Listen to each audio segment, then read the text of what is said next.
بسم اللہ الرحمن الرحیم۔ علیہ السلام اور رضی اللہ عنہ، ان میں جو فرق ہے وہ ذرا سمجھے۔ امت کو جو ہے نا گمراہ کیا گیا کافی حد تک۔ اب جو اہل بیت ہے ان کو، اب ہم جب درود پاک پڑھتے ہیں، درود ابراہیمی پڑھتے ہیں، یا پھر صلی اللہ علیہ وآلہ وسلم، یعنی محمد وآل محمد علیہ السلام، ان کو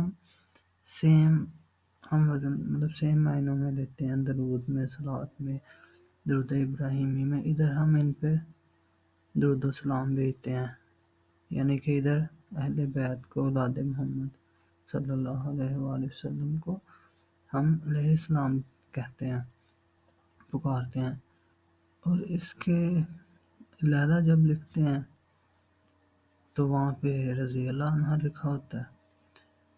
تو یہ چیز جو ہے نا، یہ منافقت میں آتی ہے۔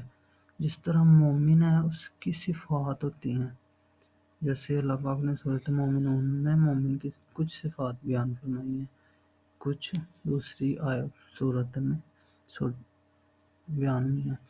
اسی طرح منافق کی بھی جو ہوتی ہیں نا، منافق بھی اپنی اس کی بھی کچھ صفات ہیں۔ چلے صفات ورڈ مناسب نہیں ہے بہرحال سمجھانے کے لیے۔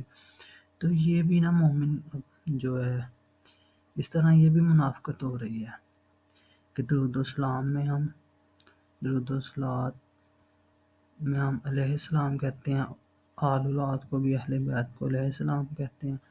تو ادر سائڈ جب ہوتا ہے وہاں پہ رضی اللہ عنہ کہہ دیا جاتا ہے۔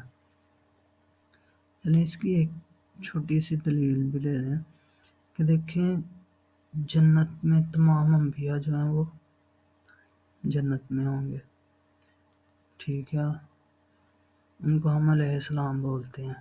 جتنے بھی انبیاء گزرے، حضرت موسیٰ علیہ السلام، حضرت عیسیٰ علیہ السلام، جتنے بھی اللہ پاک کے پیغمبر گزرے ہیں، سب علیہ السلام۔ تو اب جو جنت کے سردار ہیں ان کو ہم کیسے رضی اللہ بول سکتے ہیں؟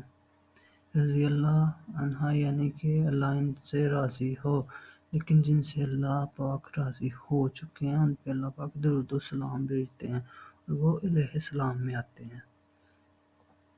محمد وآل محمد علیہ السلام نے اللہ پاک کو راضی کر لیا ہے، اسی لیے اللہ پاک نے ان پہ درود و سلام بھیجا ہے۔ تو یہ علیہ السلام ہے۔ اللہ پاک ہم سب کو ہدایت عطا فرمائے، آمین یا رب العالمین۔